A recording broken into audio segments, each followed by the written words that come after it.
We've got one more story here to bring it all around. One more heart-lifting story to bring it all back. Well, I am sure somebody finds this news uplifting, but I'm pretty sure it's not Tommy Tallarico. Tallarico. Tell it like it is, man. Oh, boy. Tommy Tallarico, better known as the single largest majority shareholder of Intellivision, makers of the Amico, which may never actually come out, it seems. Brad, pretend for a moment that I'm the person at home that doesn't know what Intellivision is, what an Amico is, what a Tommy Tallarico is. Tommy Tallarico is a well-known video game composer slash, let's say, maestro. He's been running that Video Games Live orchestral concert series for years and years now. It's the dawn of time. The Intellivision was one of, if not the very first video game consoles. And the Amico. The Amico is a new console branded Intellivision because Tommy Tallarico acquired the rights to the Intellivision name several years ago. Does that clear it all up? I think so, yes. Do you remember the Wii? I do remember the Wii. It's kind of like that. Like that.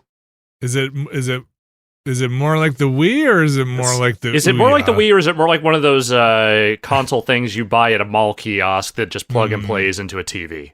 Why not both? Okay. There. Before we get into what is going on here, there is a trailer for the Amico. I think we have to describe that in context, because once you know what's going on with the company, that trailer becomes a lot funnier. 10 times more insane. Sure. Why don't you talk about what is going on here then with the company? I don't even know where to start. The Amico has missed multiple release targets. It's not really seemed like a coherent product that people could get their hands on yet, despite originally being scheduled to come out like a year and a half ago. Tommy Tallarico has gotten into various kind of public fights with people on Twitter and forums here and there recently. Always a good sign. Yeah, it's just been kind of questionable what's been going on with that product, setting aside whether you think it is even viable in today's market or not to begin with. Because it is a family-oriented console at, previously, let's say $250. It sounds like now they are maybe going to sell it for substantially more if it ever comes out. But it's one of those things that is built around that old school mindset of games used to be inexpensive and they didn't need patches and they weren't profane. These games will not have profanity or violence. They will all be $10 or less. They'll never have patches. They'll never have DLC. What you see is what you get. That whole thing. And family game night at the TV. Right. And yes, literally hey, gather around the TV with your kids. We've lost sight of that. And maybe okay, this is maybe getting a little into the trailer, and this is maybe too mean, but I'm just going to say it. As a person who has kids, I can say this. And maybe developed in a place where video games don't exist. Developed in a vacuum where you can't get high-quality video games on every device and every screen at any time. The world out there just got too complicated for all of that. Here, let's uncomplicate it for you with this product that may or may not exist. There is something A, there's something a little bit cultish about that video, and B, there is something very late night cable infomercial-ish kind of. There's gotta be a better way. Anyway, the week started with Tommy Tallarico stepping down as CEO of Intellivision. He's remaining as kind of chief creative. I do feel like we should actually we can't do it here, but I feel like there should be a way for us to just put air quotes around Intellivision every time we bring them up, because this is not your grandfather's Intellivision. This is whatever the thing he made is. Oh, totally. This is just how Atari is not Atari anymore. Activision's not Activision. All those old school brands, save Nintendo, basically, and arguably Sega, are not the companies they used to be. They're just people who bought the rights. Yeah. Anyway, him stepping down as CEO was kind of eye-raising enough to begin with, but then Sam Makovich at Ars Technica dug into a financial disclosure they made to the SEC because they were trying to raise another $5 million that pretty much concludes there's very little chance of this thing coming out, let's say. I don't know if that's maybe a premature pronouncement for this thing's future. I don't know, but apparently they only have enough money to continue operating through July of this year. They've got debt all over the place. Alex, I know you dug into this a little bit as well. There's so much here that it's hard to keep track of everything. Like, yeah. Like they've got expenditures they can't account to a company called Arc Electronics, which it seems like maybe was the partner they were going to have manufacture the product, but like nobody seems to know exactly what that relationship was supposed to be about. All they've said is that there was an unrecoverable loss somewhere along the way. It was in upwards of $1 million. Yeah, $1.35 million, referred to as a, quote, contract dispute without further explanation. They have an arrangement with one of their investors, an individual investor, that stipulates, let's see, so they got $810,000 from this angel investor. The arrangement with him stipulates that for every Amico sold, they have to pay him $100 until his loan is paid back.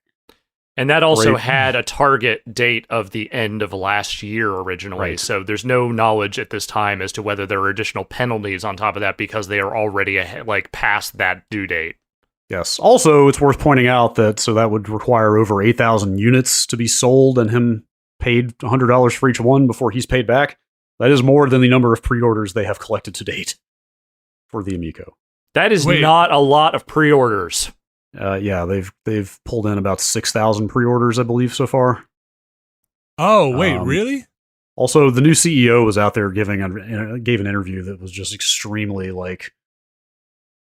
yeah, I know we promised games were only going to be $10, but like we're probably going to be seeing 50 or 100% inflation on those game prices. Oh boy, we may have to sell the console for like $350 instead of $250. Like just very hard-nosed. Like, look, this is how it is. The tone of a person who was handed a gigantic mess and told you have to clean this up. Also, they're now saying that some Amico games are going to be sold as NFTs, which I feel like is the last bastion. No, that's it. Pull the fucking plug. We're done here. That's like literally the last bastion of a company just flailing around for any purchase it could grasp onto. Oh, sweet Jesus. It's like, what do we do? Well, NFTs sounds like they're hot right now. Like, let's do that. Yeah.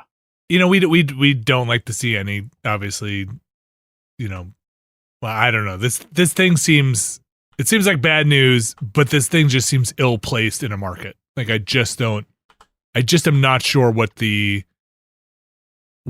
they're trying to fit in with this thing. Yeah. It's not a nostalgia play. No, not really. It's like a family console, but if you look at the trailer, the games don't look good. Like you can get good games on your TV. I mean, a lot of them look kind of like mobile-ish. Like they look not just like even. Very simple action games. I mean, that was kind of always part of the pitch because they always said like the games would be $10 a piece. So like you kind of always assumed they'd be pretty limited in scope. But yeah, they really do. And I think just from watching it, maybe some of them are proof of concept, but they really do look like those 25-in-1, game things that are just.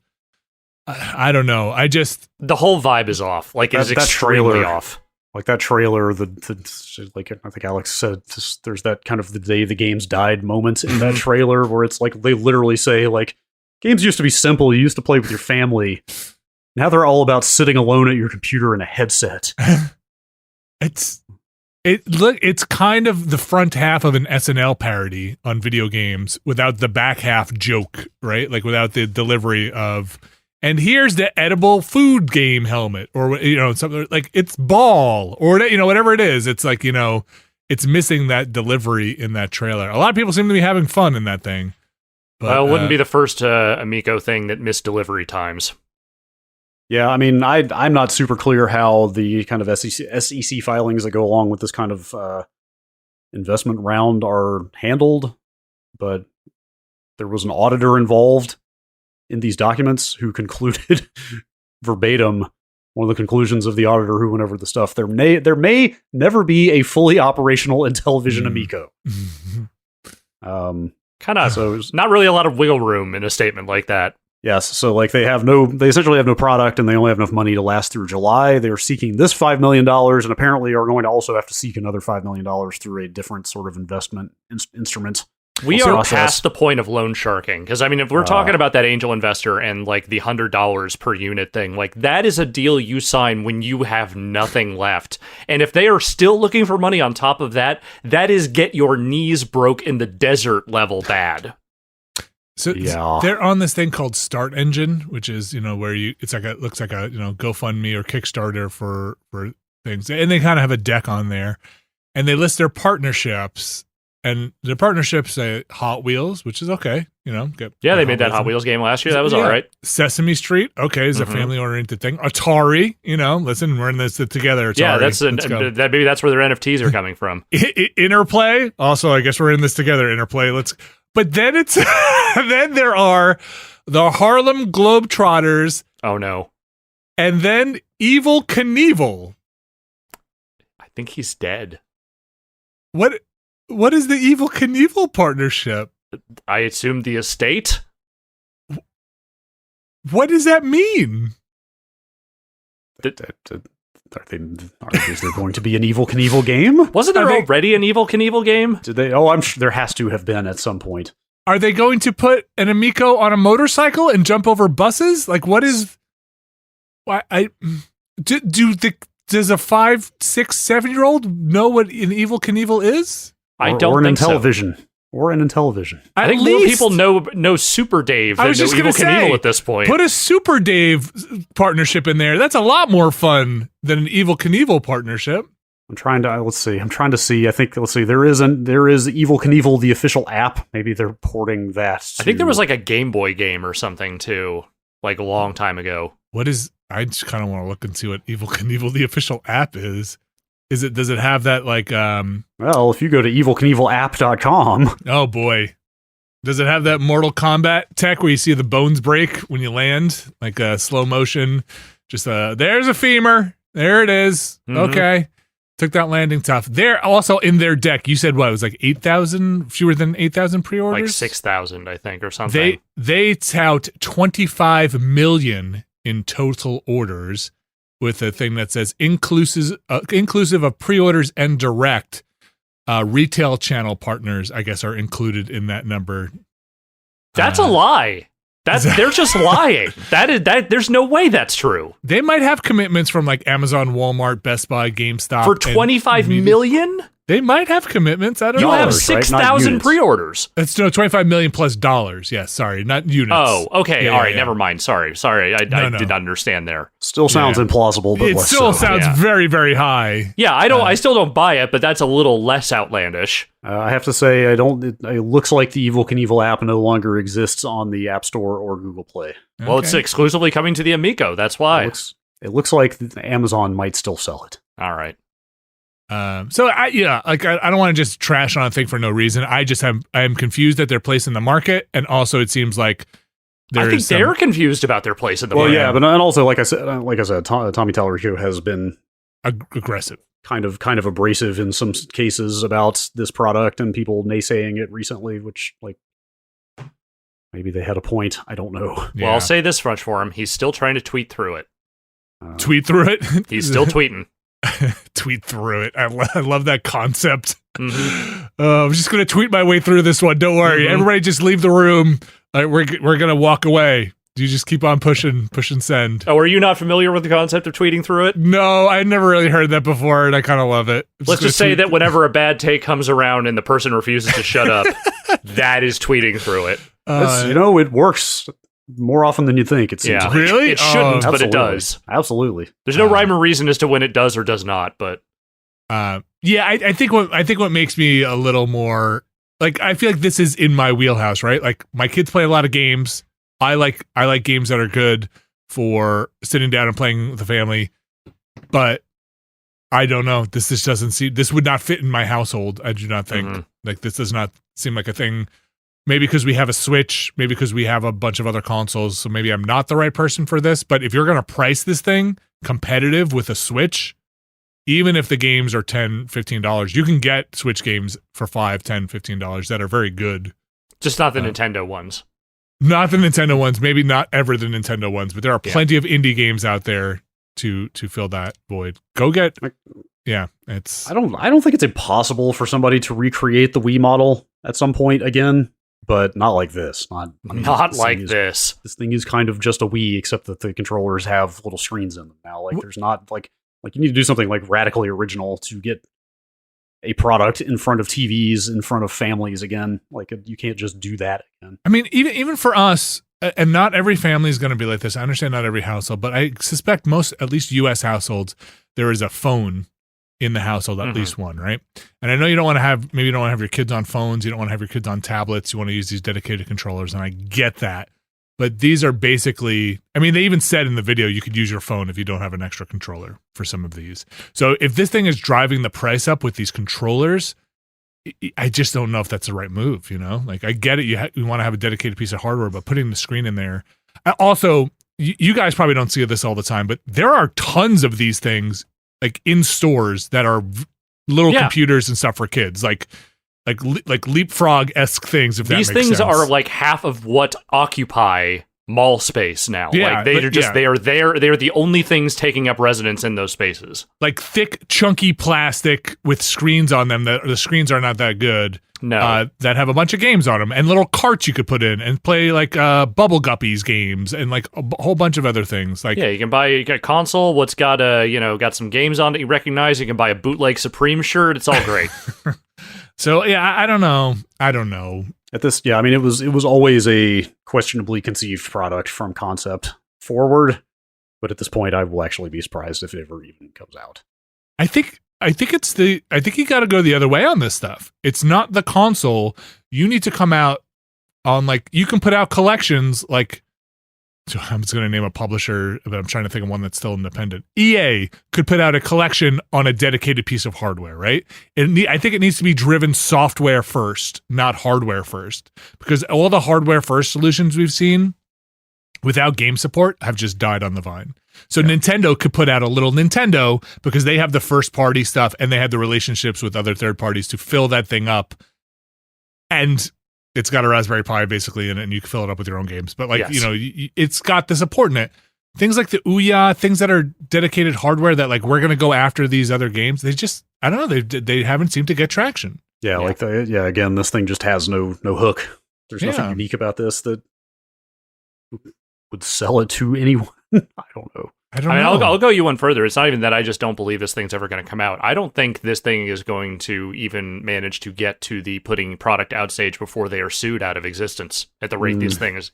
At the way things are spiraling, with the kind of money and debt that they are talking about here, there's no way. There's no way. With the disclosures and the press that this is getting right now, like, who is going to put another 5 million, let alone 10, into this thing? I don't even want to pay the actual retail price for the thing.